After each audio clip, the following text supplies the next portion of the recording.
In his essay, By This Time He Stinketh, The Attempts of William Lane Craig to Exhume Jesus, Robert M. Price describes William Lane Craig as a public relations man who uses his own formidable erudition in one vast damage control operation, catering primarily to an audience already committed to his claims as an a priori party line. He's like a tobacco company's in-house scientist who cheerfully encourages smoke 'em if you got 'em and pay no attention to those other scientists with their so-called evidence.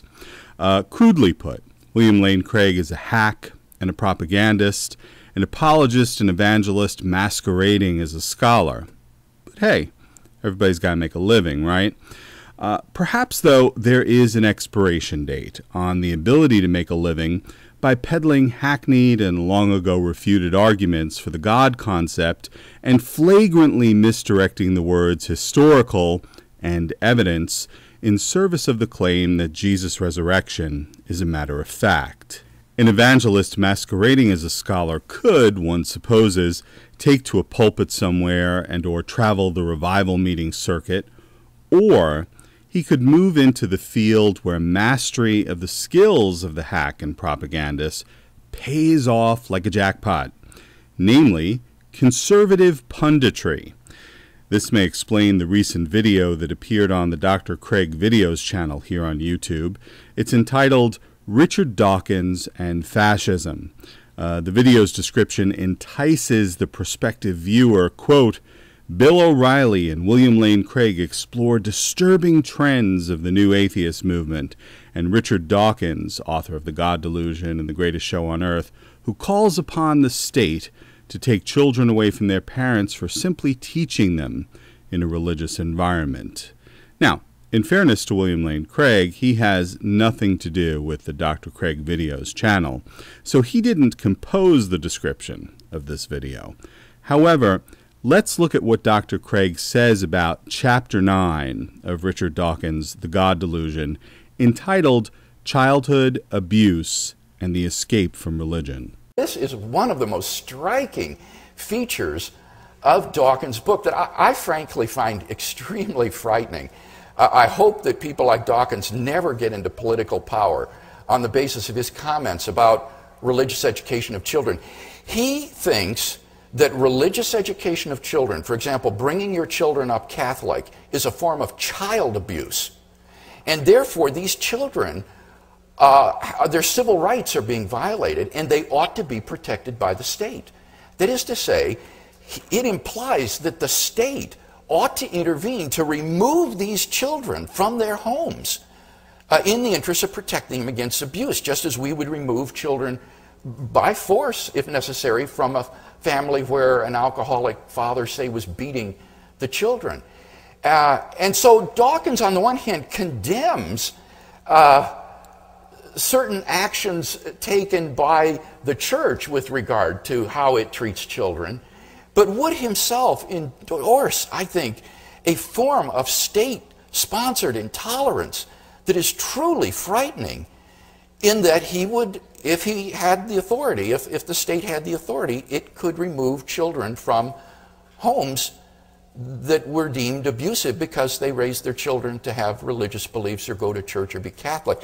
He gives the example of the Amish as well. He says, in the case of the Amish, we prize cultural diversity, but he said we mustn't prize it over the rights of these children to get a good secular education and not be raised in a religious home. And he implies again that in the state has an overriding interest to remove these Amish children from their families, to go into these communities and forcibly take the children out, which I just find morally unconscionable. It just is shocking to me. Of course, anyone who's read The God Delusion knows that Richard Dawkins never calls for the state to remove children of religious parents from their homes. In fact, Chapter 9 of the book begins with Dr. Dawkins' harsh criticism of the Christian practice of forcibly removing children from the homes of parents who, in the opinion of the church, were adherents of the wrong religion, Judaism, more often than not. See, for example, the infamous case of Edgardo Mortara, which Dr. Craig very quickly passes over.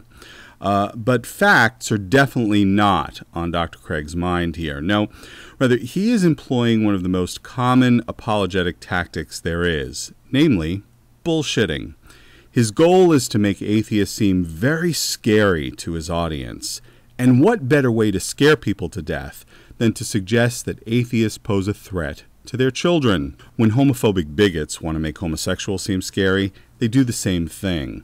It's a tactic that is as common as it is reprehensible. Since Richard Dawkins never calls for the state to remove children of religious parents from their homes, William Lane Craig has to equivocate in order to get his bullshit across. And therefore, these children, their civil rights are being violated, and they ought to be protected by the state.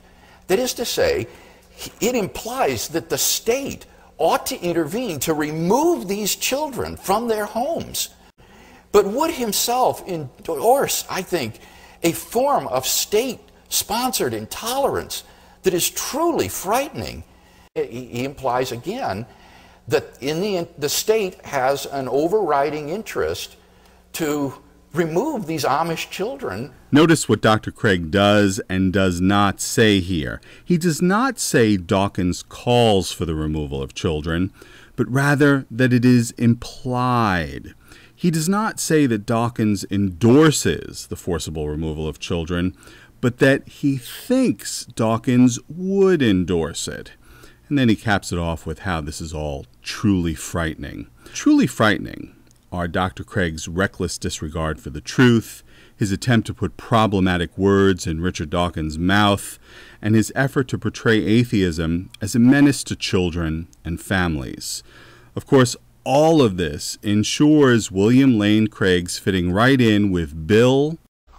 Okay. We'll do it live. Okay. We'll do it live! Fuck it!